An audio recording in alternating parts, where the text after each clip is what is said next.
O episódio começa em East Blue, mais precisamente na Vila Fuchsia, com os moradores descobrindo que o Luffy agora tá mais famoso que político em época de eleição.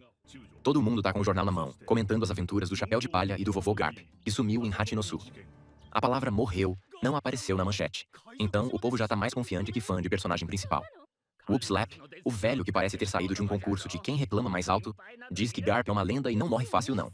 E se ele disse, quem somos nós pra duvidar? E é aí que o bebê dela. Sim, aquele que a galera especula que seja filho do Shanks, mas o Oda nunca confirma nada. Começa a rir ao ver a cara do Luffy no jornal. O moleque claramente já sabe quem é o protagonista dessa bagaça. Enquanto isso, no Monte Colubo, a Dadan tá chorando como se tivesse visto o boleto do mês. O chão treme, mas não é de emoção, é terremoto mesmo. E não é um tremorzinho qualquer tipo, ih, caiu a xícara. É um terremoto global, meu amigo. O chão sacode em tudo quanto é canto. Logtown, Kano, Waterset, Impel Down, Mary Joyce. Até o Laboon sentiu e deve ter pensado. De novo não, Oda. Em Wano, o Momonosuke olha pro céu e pensa. Me coloca no filler, por favor. E o mais bizarro, ninguém sabe de onde veio o tremor. Porque o epicentro foi a destruição do reino de Lulusia. Aquele detalhe que o governo mundial fingiu que não aconteceu. Tipo quando você apaga o histórico do navegador. A marinha mandou um navio pra ver o que restou. Resultado? Um buraco no oceano tão grande que faria o Barba Negra pensar 2 vezes antes de ir nadar. É tipo uma cachoeira ao contrário, que suga tudo e não deixa nenhuma casquinha de sorvete pra contar história. O nível do mar subiu 1 metro. Isso mesmo, 1 metro. Tem ilha que virou piscina, tem vila que agora é submarino, e tem povo que tá aprendendo natação na marra. Na Vila Fuchsia, o Whoopslap encara o mar revoltado com a cara de quem esqueceu o gás aberto. Ele não entende o que tá acontecendo. E nem precisa, porque a treta tá só começando. Corta pra Egghead. A Marinha não mandou só um Buster Call dessa vez. Eles mandaram um Buster Call versão Deluxe com DLC desbloqueada. Mais de 100 navios, 30 mil marinheiros, 20 navios de guerra, 9 vice-almirantes e um Kizaru que tá mais preocupado com o rango do que com a missão. O cara tá almoçando tranquilamente no meio da guerra. Prioridades, né?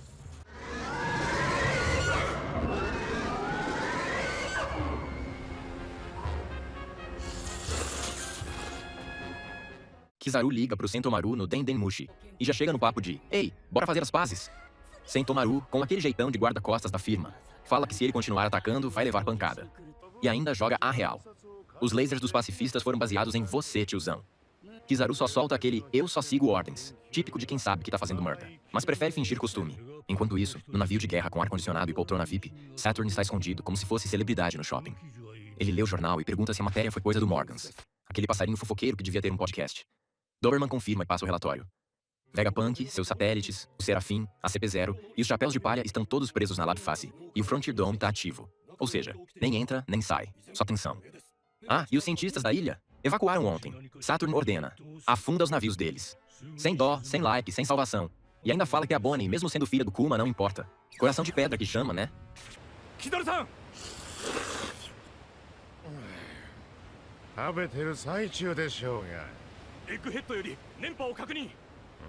E é aí que o bicho pega. Mesmo. Uma ligação vinda de Egghead é captada. E não é qualquer ligação. É York, ajudas do time. Ela começa a chorar perguntando. Por que vocês estão tentando me matar também? Eu fui legal, entreguei o Vegapunk de bandeja. Os Gorosei ouvem ela como quem escuta o boleto reclamando. Mars manda a real. Você é igual o Vegapunk, então pode rodar também. York rebate dizendo que nunca ligou pro século perdido, que só quer sobreviver e, se possível, virar uma nobre mundial. Pedido de vilão Nutella detectado. Jupiter responde. Então recria a Mother Flame pra gente e talvez você viva. York, desesperada, aceita, mas chora como criança que descobriu que vai repetir de ano. E aí vem a cena que derruba até o mais insensível. Oi, Luffy! Koitsu dou suru?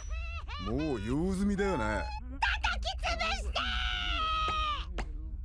York tá acorrentada, chorando com a espada do Zoro no pescoço, rodeada pelos Chapéus de Palha, Bonnie, Vegapunk e até o Lucci, que tá ali meio perdido, como sempre. O Zop, que finalmente saiu do modo estátua decorativa, é quem organiza a ligação.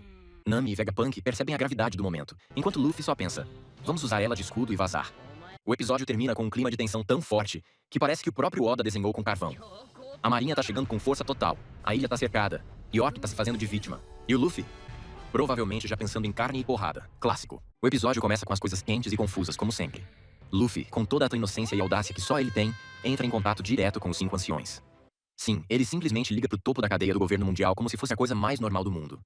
E o melhor, já se apresenta e ainda confirma que ele e sua tripulação estão de parceria com ninguém menos que o Dr. Vegapunk. A ousadia bateu forte. Enquanto Luffy vai falando, Robin entra em modo tático e interrompe o capitão no momento certo, percebendo que ele estava prestes a entregar mais do que devia. Ela lembra que dar qualquer informação aos inimigos sobre quem está vivo ou onde estão seria dar ouro pro inimigo. Luffy entende, pede desculpas, mas não perde a pose. E ainda solta que a marinha vai ter que recuar. Doce ilusão. Do outro lado da história, os 5 anciões não estão nem um pouco felizes com o rumo da conversa. Saturn mostra seu lado mais sombrio e deixa claro que, para eles, só existem 3 prioridades. Proteger York, manter o Punk Records em segurança e garantir a sobrevivência da usina que produz a temida Mother Flame. O resto pode ser descartado sem cerimônia. Doberman ainda tenta apelar, lembrando que há vários agentes da Cypherpol na ilha. Mas Saturn corta com a preocupação pela raiz, dizendo que vidas humanas são como insetos. Se perderem alguns, sempre se arranja mais. Voltando para Lab Phase, York resolve subir no salto e ameaça todo mundo, dizendo que agora que tem um acordo com o governo mundial, qualquer agressão contra ela pode causar a destruição total de Egghead, igual ao que aconteceu com O'Hara. Mas antes que o discurso dela vire palestra motivacional do mal, Nami dá uma aula prática de como interromper megalomaníacos. Uma pancada direta na cabeça da traidora. Zoro até tenta acalmar a navegadora, mas convenhamos. Ela só fez o que todo mundo queria fazer. Enquanto isso, Chopper checa se Robin já se recuperou dos ferimentos, e ela confirma. Kaku também aparece, se recuperando dos próprios machucados, enquanto Luffy e Bonnie se afundam na comida. Nada como um lanchinho no meio do apocalipse. O Sop tenta estabelecer contato com os agentes da Cypherpol que estavam presos, e para surpresa geral, descobre que eles foram alimentados. Sim, deram comida pros caras. O que, considerando o histórico de Egghead, é praticamente um milagre diplomático. Os agentes agradecem pela refeição, mas imploram para serem libertados. O Sop recusa, já imaginando o caos que isso causaria, e os agentes apenas pedem que, no mínimo, sejam afastados do Serafim. Acontece que os 4 Serafim foram contidos em bolhas especiais, feitas do mesmo material que os escudos dos pacifistas Mark III. Material com propriedades semelhantes ao Kairosek. A grande surpresa do episódio vem logo depois. Frank agradece a S-Snake por libertar ele, Lilith e o Zop. Vegapunk, claramente confuso, não entende por que ela fez isso, já que ela nunca foi programada para agir assim. A resposta vem à tona de forma hilária. Luffy, sem saber de nada, cruzou com S-Snake e a confundiu com Hancock. Ele pediu que ela libertasse seus amigos. E ela, que herdou o amor obsessivo da original por ele, obedeceu. Um momento digno de novela das 6. Luffy, claro, agradece de novo, e S-Snake interpreta tudo como uma confissão de amor. O caos emocional tá feito. Enquanto isso, o grupo continua preso por causa do Frontier Dome, que está trancado. York, com aquele sorrisinho de vilã de filme, revela que bloqueou tudo com uma senha que ninguém mais conhece. Stussy avisa que estão cercados, e para tentar uma saída, Vegapunk sugere uma rota usando as direções registradas pelo Log Pose em Wano. Nami percebe que uma das agulhas aponta para o nordeste de Egghead, e Vegapunk revela que esse caminho leva a Elbaf. Luffy e Usopp quase surtam de felicidade.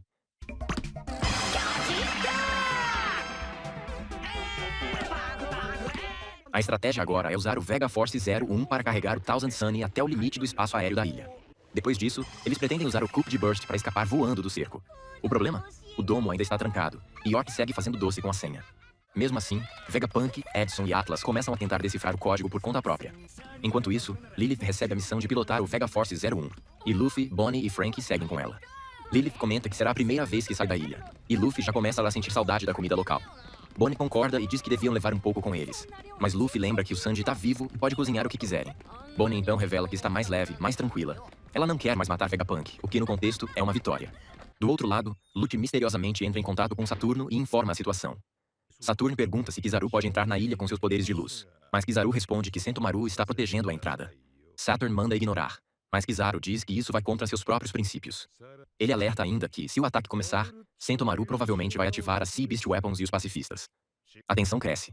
Saturn pergunta sobre a usina e Kizaru confirma que Luffy conseguiu transmitir essa informação.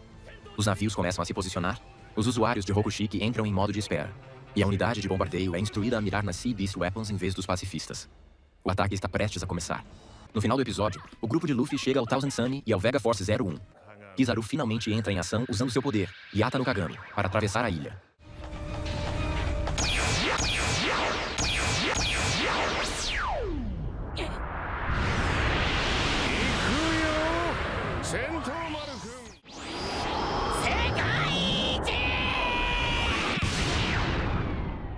E assim, encerramos mais um episódio insano dessa saga épica. O episódio já começa daquele jeito. Caos instalado, fumaça pra todo lado e marinheiro correndo igual barata tonta. Os fuzileiros navais decidiram abrir fogo contra os pacifistas. Sim, aquelas máquinas de guerra criadas para proteger a marinha. Genial, né?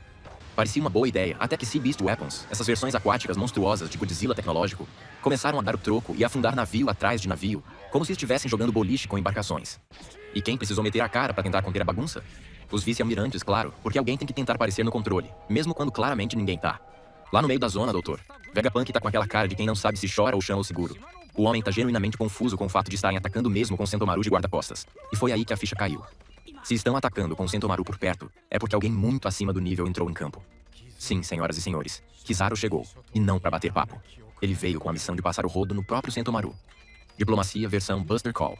Vegapunk, com aquela sensibilidade de quem entende que ferrou geral, até pede desculpa pro Sentomaru por ter colocado ele nessa sinuca de bico. E olha, o coração do cientista bateu até que forte, dizendo que entenderia se o guarda-costas quisesse pular fora e salvar o próprio Bacon. Mas Sentomaru, esse é raiz. Nada de fuga, nada de chororô. Ele pega o machado, respira fundo e se prepara para enfrentar o tiozão da velocidade da luz. E falando em luz, Kizaru não veio para brincar. Ele já chega voando num chute reluzente que joga Sentomaru para longe, e em seguida ativa o modo metralhadora celestial, disparando o Yasakani no Magatama. Basicamente uma tempestade de lasers que faria até o Iron Man suar frio. Mas Sentomaru, danado que só, dá um pulão ninja e rebate com estilo, jurando proteger Vegapunk até o fim, porque promessa é dívida, e ele não quebra palavra nem se o oponente for literalmente uma lâmpada assassina. E aí, flashback time. Porque One Piece é assim. No meio do quebra-pau, bora dar uma pausa pro coração. A gente volta no tempo e descobre como essa amizade meio torta entre Vegapunk, Borsalino, a.k.a. Kizaru Pré-Brilho, e Sentomaru começou. O moleque apareceu dando surras em ursos. Você não leu errado. E chamou a atenção do futuro almirante. Expulso da vila, sem rumo e com fome de onigiri, Sentomaru topou ser guarda-costas do cientista maluco em troca de salário fixo e comida garantida. Emoção? Check. De volta ao presente, Kizaru até solta aquele comentário nostálgico, dizendo como o Sentomaru era fofinho. Tipo aquele tio que relembra quando você usava fralda, enquanto ele mesmo te derruba com um raio laser na sequência. O golpe final vem. Sentomaru acerta o Ashigara Dokoi, seu movimento de assinatura. Mas Kizaru nem se abala, e pimba. Joga o pobre no chão, derrotado. Chip de comando confiscado. Pacifistas reprogramados. E agora agindo contra Sea Beast Weapons. Sim, a traição foi completa. Saturn, o Gorosei das sombras, assiste tudo com aquela cara de quem só aparece para dar ordens sinistras e contabilizar os corpos. Enquanto isso, no Labofase, os cientistas que restam, Vegapunk, Edson e Atlas, tentam desesperadamente desativar a barreira laser. Mas tem um pequeno detalhe técnico. Como o Kizaru é feito de luz, literalmente, ele passa pela barreira como quem atravessa uma cortina de contas. Resultado? Sirenes berrando, alerta geral, e Luffy e a galera recebendo o sinal de que o perigo tá cada vez mais perto. Eles tentam acelerar o passo, mas quem resolve estragar o passeio é Rob Lucci, que aparece do nada e tenta dar um golpe mortal em Vegapunk. Plot twist? Stussy se mete na frente, estilo guarda-costas de filme de ação, e leva o golpe no lugar do cientista. E aí é que o bicho pega. Sanji aparece voando com uma pistola de bolhas. É isso mesmo, bolhas. E sela o Kaku como se estivesse prendendo um Pokémon raro. Lucci, sem paciência, parte para outro ataque. Mas Zoro, o caçador de onças de terno, bloqueia tudo com uma cara de quem não tem tempo pra palhaçada. E ainda solta aquele olhar de desprezo que diz tudo. E o episódio fecha com chave de ouro. Kizaru chega no Vegaforce 01, aquela máquina gigante cheia de potência. Mas antes que ele possa fazer o que quer, aparece Luffy. Agora a versão Gear 5 desligado, mas ainda uma bomba relógio de força. E acerta um chutão relâmpago.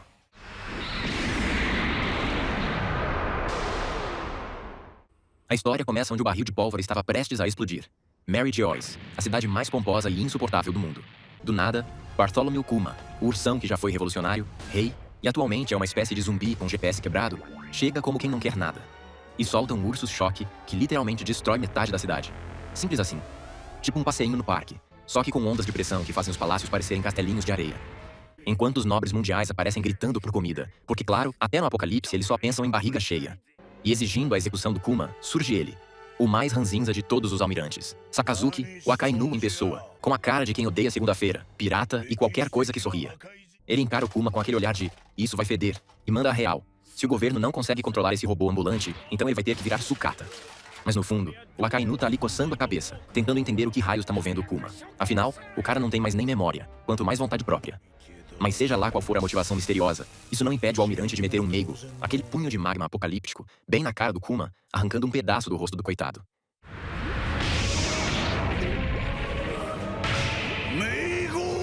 E mesmo assim, sabe o que o Kuma faz? Corre. Com uma perna só, mas corre. Melhor dizendo, ele manco teleporta, porque o Sakazuki manda uma rajada de magma que arranca a perna dele, e o bicho ainda consegue sumir no ar como se fosse um teleporte desesperado nível máximo. Sakazuki só observa, enquanto lembra da vez em que pegaram a Bonnie 2 anos atrás e revelaram pra ela que o pai tinha se oferecido voluntariamente pra virar um robozão do governo. Ela, obviamente, não acreditou nem por um segundo. E agora? Agora tá todo mundo surtando porque o Kuma sumiu, e o Akainu ainda tá lá, resmungando mentalmente. Enquanto isso, de volta a Egghead, a batalha por metro quadrado tá digna de final de campeonato. As Sea Beast Weapons já foram reduzidas a sucata pelos pacifistas, agora reprogramados. Com a pista livre, a marinha começa a atracar, prontos pra transformar a ilha futurista em zona de guerra. Mas quem tá segurando a linha de frente com estilo? Luffy, versão Gear 4. Snakeman, todo cheio de elasticidade e fúria controlada. Ele tá trocando sopapos com o Kizaru, que por mais reluzente e rápido que seja, tá tendo que admitir que o Luffy não é mais aquele moleque que levou surra em Sabaody. Agora é outro nível. É tipo passar de cartinho de supermercado pra Fórmula 1 em 2 anos. Kizaru, num raro momento de melancolia filosófica, até pensa sobre o quanto conhece o Luffy e como não queria ser o cara a eliminar ele. Mas as ordens são ordens. E então, bam! Com a velocidade de um raio e a força de um meteoro, ele dá um chute tão violento que manda o Luffy voando tipo um míssil desgovernado direto no Vega Force 01, destruindo o mecha gigante sem um pingo de cerimônia. E o Luffy continua voando, até bater na barreira do Frontier Dome. Enquanto o Luffy vira míssil, o Thousand Sunny literalmente cai das mãos do robô destruído, com o Franky, a Bonnie e a Lilith fugindo do que sobrou do titã explosivo. Mas o Kizaru já tá lá de novo, teleportando como se fosse patrocinado por fibra ótica, e dá de cara com o trio. Ele reconhece a Bonnie, comenta como ela cresceu, e manda aquele papo passivo-agressivo sobre por que ela estaria tentando salvar o Vegapunk. Justamente ele, que ela deveria odiar. Mas a Bonnie já não tá mais no modo coadjuvante. Ela puxa um fio, ativa a Toshitsuki e mostra que o alvo dela agora é outro. Kizaru, claro, desvia como se estivesse num show de dança, diz que não quer ferir ninguém que ele conheça, e chuta a Bonnie direto na barreira também. Tá virando moda. Franky, indignado, prepara um Radical Beam, mas o Homem da Luz já sumiu de novo, deixando só o eco da destruição no ar. Franky, com aquele raciocínio ninja de quem já enfrentou o dinossauro cibernético, deduz pra onde ele tá indo e manda um aviso urgente pro Usopp. Enquanto isso, lá no outro lado, doutor, Vegapunk, Edson e Atlas finalmente quebram o código do Frontier Dome, só pra serem surpreendidos pela chegada sorrateira do próprio Kizaru, que aparece como quem não quer nada e já deixa no ar que quer terminar logo essa missão indigesta. Mas aí, do nada, Luffy ressurge. Só que não é o Luffy normal. Não é nem o Snakeman. É o Gear 5, com direito a tambor de coração, aura de desenho animado insano e sorriso de quem vai bagunçar tudo.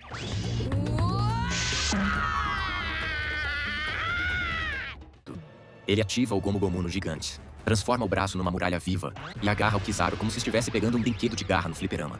E nesse exato instante, o som dos batimentos do Luffy ecoa por toda a ilha, ressoando até na Vabriofase. E quem parece reagir a isso? O Gigante de Ferro. Isso mesmo. Aquele colosso misterioso que estava lá só existindo, de repente dá sinais de vida, como se o despertar do Luffy tivesse acendido um chip adormecido há séculos. E assim, encerramos mais um episódio insano dessa saga épica. Se curtiu essa zoeira, não esquece de deixar o like, se inscrever no canal e compartilhar esse vídeo com a tripulação. Afinal, a zoeira em One Piece nunca tem fim. Até a próxima e bons ventos nos mares da zoeira.